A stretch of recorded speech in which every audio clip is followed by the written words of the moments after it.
Hi, I'm Sheila Callahan, Executive Director and Board Chair for Age Equity Alliance, a 501c3, partnering with organizations to create age equity in the workplace.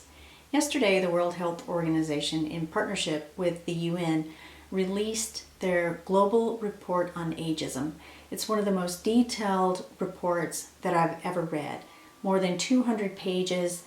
The report covers ways that ageism is manifesting both in younger and older populations. It outlines evidence-based strategies that work to reduce and prevent ageism. And I've added a link in the YouTube description for you to check it out at your leisure. So here's one of the things that excites me about the World Health Organization report. Well, for starters, they've been working on this initiative since 2016, so they are way ahead of the game here.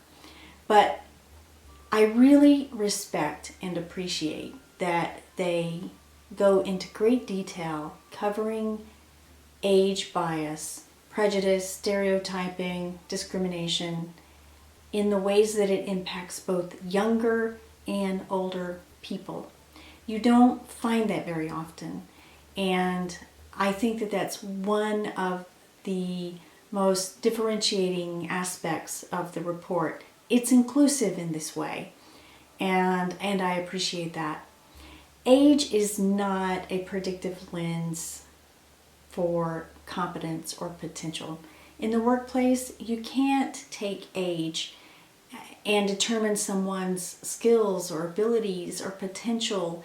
You don't know how well they are at relationship building or communication techniques.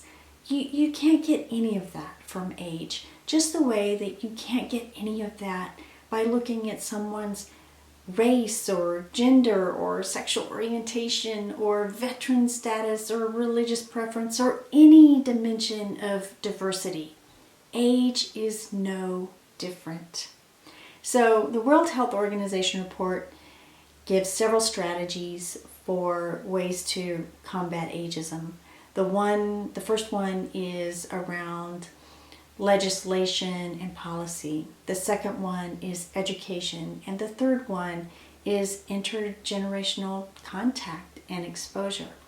And the best use of these strategies is when you're executing against all of them all together. Because there's no one way to eradicate something as pervasive as ageism or racism or sexism in a culture. It really takes a multi-pronged approach, but most of all, it takes all of us working together.